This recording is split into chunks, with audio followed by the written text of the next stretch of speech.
Hey everyone, it is Ornament October. I have been in such a mood to stitch Christmas ornaments, and so I decided in October I was just gonna do it. Now, I will tell you that the first two and a half weeks of October were not stitching ornaments. I had so many other projects I wanted to get done, but now I am moving on to ornaments. So, look at this, how cute, right? So I got these little ornaments, they're wooden, at Michael's last year after Christmas. They were like $1.99 originally, and I got them on clearance, 75% off. So I paid like 50 cents for one little wooden ornament. And when you get them, they just, it's just a little wooden round ornament, right? I think they're a 4-inch round. In fact, I know they're a little more than a 4-inch round. So I thought, hey, I should share how I'm finishing these, because I know that finishing circle ornaments or circles in general for cross stitch is kind of scary if you haven't done it before. So I am not an expert, but I'm telling you, I did this pretty quickly and without much training. So you can do it too. So why don't I show you how I'm finishing these? Okay, so I'm going to do my best to make sure you can see everything I'm doing. First of all, you need to gather some supplies. You need a hot glue gun, and I used some Pom Pom trim. You don't have to do that, but it is kind of a nice little finishing piece. An extra glue stick, just in case. I like these little Teflon fingers for when I'm putting my hot glue gun on, or my hot glue onto the piece, because that way I don't get glue stuck on my finger. And this glue gun gets super hot. So if you don't have that, it will leave blisters. It's terrible. Okay, I'm using the Holtz tonic scissors. They're non-stick scissors, and I'll show you why in a minute, why I like the non-stick scissors for this. I also have, obviously, my finished my stitched cross stitch piece. I have a small piece of sticky board, hence the reason for the non-stick scissors. A little piece of scrap batting. Now I'm using a 3.5-inch square ruler, and I'm only using that to find the center of my piece, but I'll show you that in a minute as well. Obviously my ornament. And then I'm also using a 4-inch and a 6-inch ruler. Now I have the Holtz circle rulers. This is definitely optional. If you have a plate or a bowl around, that would work. If you have one of those old school compasses like we used to have in school, then you can definitely use that as well. So the first thing I'm gonna do is find the center of my stitched piece. And in order to do that, that's where I'm using this 3.5-inch square. So basically I'm just gonna put it on my piece and kind of adjust it to see where is the center on this, right?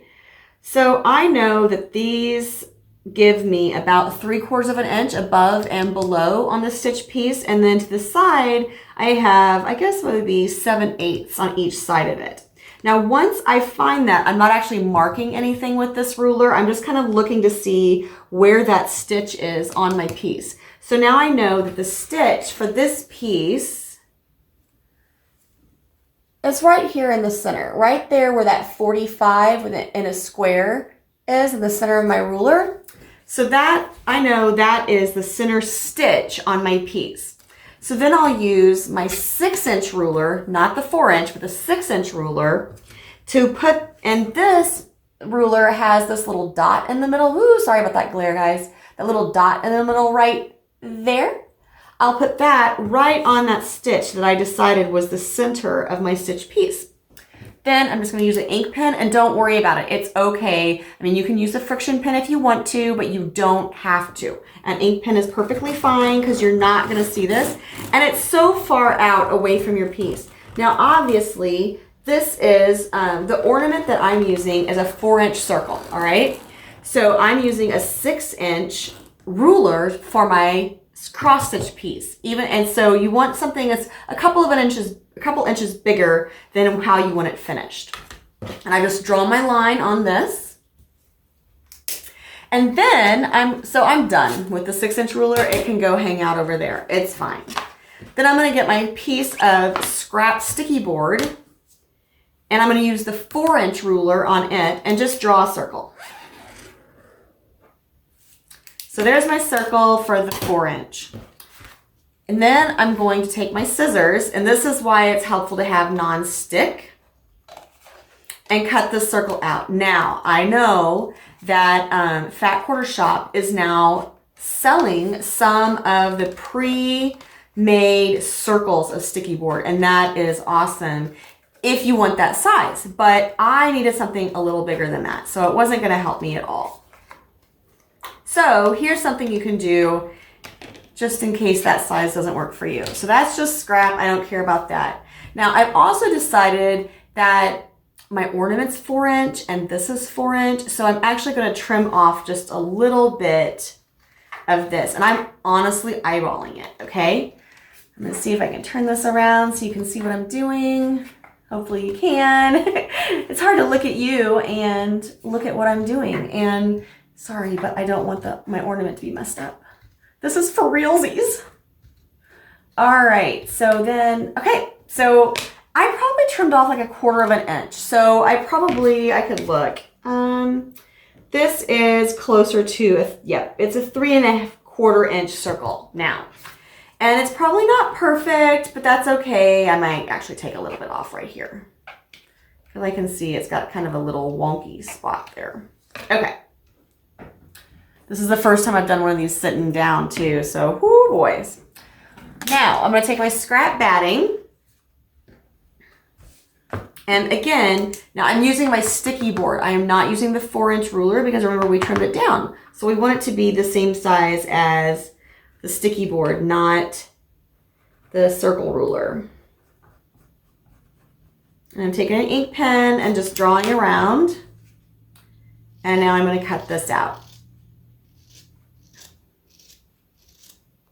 I love these scissors. I think you can still get them. I had them from my scrapbooking days.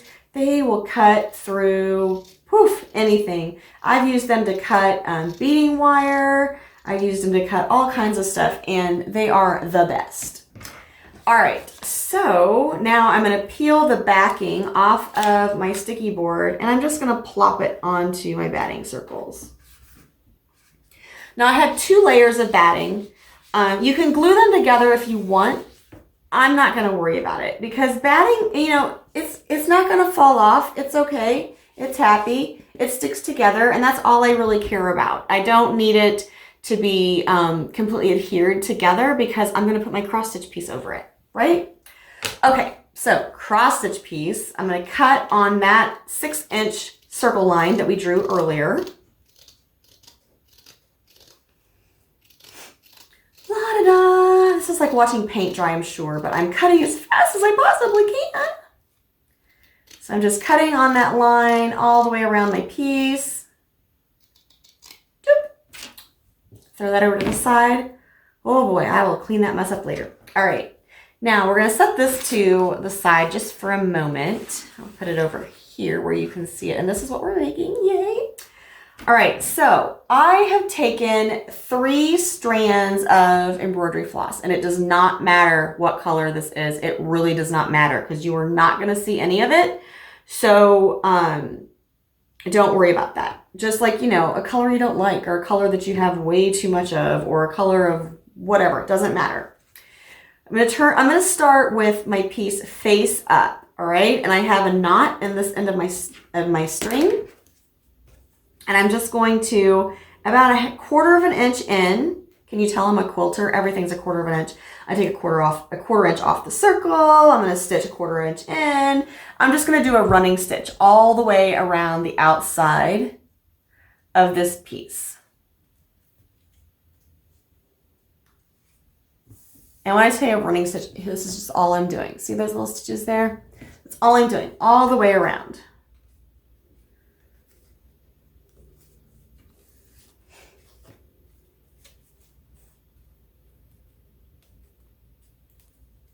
Wish I could I don't know, sing you a song or something. Maybe I'll speed this part of the video up so you don't have to go through watching me. Now this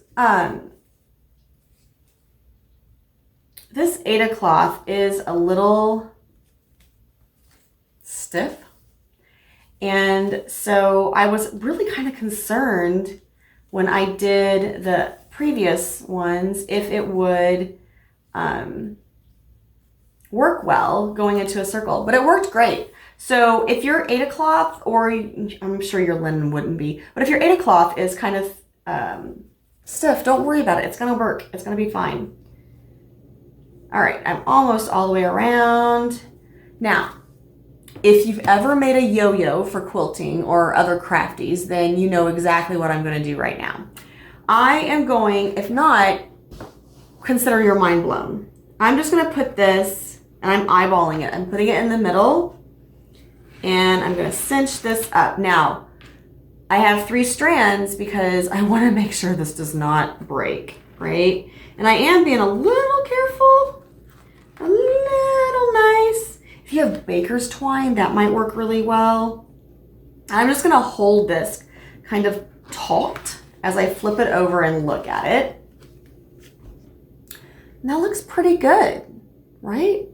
I mean, it's pretty much centered. It looks pretty good. If it wasn't, don't worry about it, because you can like move this around just by pushing on the disc, that sticky board disc inside of the Aida cloth. You can move it around to the left, to the right, to up and down, whatever. All right, so it will be okay. And in fact, yeah, I might move this just a little bit. So here, let me show you. I'm just gonna take my thumbs on here and push this over and cinch it down. And see, look at that, I moved it. I moved it over probably a good 1/4 of an inch. A good 1/4 of an inch. All right, now, since I have this secured, well, it's not. I have it pulled down. I need to secure it. So I'm just gonna run my needle through and just make a knot. And so I'm gonna leave a loop here, and I'm just gonna take my needle through it a few times and then pull that down. All right, and if that's not tight, don't worry about it. I mean, you want it somewhat tight, but it doesn't have to be like, you know, nothing is moving tight. Because the next thing that I'm gonna have you do is go ahead and go across, and you're gonna do just a little bit of lacing. So you're gonna go across, and then you're gonna go about 1 inch over, and go on the other side. And now to the other side. And go all the way around, about 1/2 inch to 1 inch apart, depending on the size of your project. And this is what is going to draw it down really tight around that sticky board. Now, when I first started this, my embroidery floss was probably, I'm gonna say 30 inches, probably. Because it was cut from my cross stitch, and I usually take the DMC skeins and cut them into eighths. I think they're 8 yards. So it was probably about 30, 36 inches, something like that. Okay, so now that I have this really good and laced, I'm gonna look and see if I feel like there's any place that could be a little tighter. And that looks pretty good, right? Look at that, a circle. Ooh. And this is honestly the hardest part. The rest of it is just decorating, right? So again, I'm gonna take my needle through. Oops. And this is a pretty big needle. It's one of Lori Holtz. I think it's one of her no, it's not. It's one of her embroidery needles maybe, or crafting needles. I'm not even really sure. I should have looked that up, but I did not. I'm sorry. Okay, so I wanna make sure I have a knot, and then I don't cut where my knot is, because I'm always afraid I'm gonna cut my knot off, and that would not be good. So I would take it out, take it under the fabric a little bit, take it out someplace else, and then cut it off. And now here is my finished circle. Now the rest of it is easy peasy.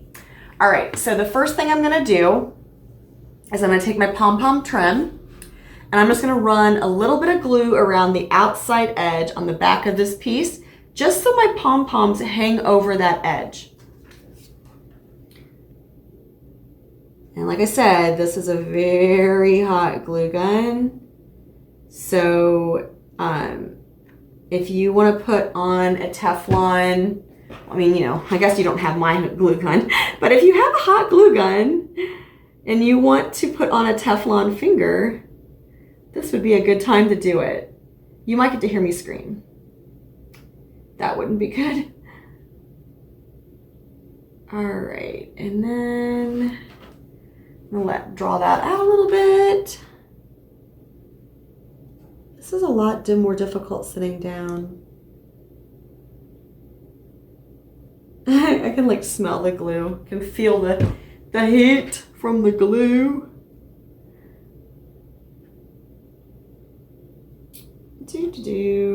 And then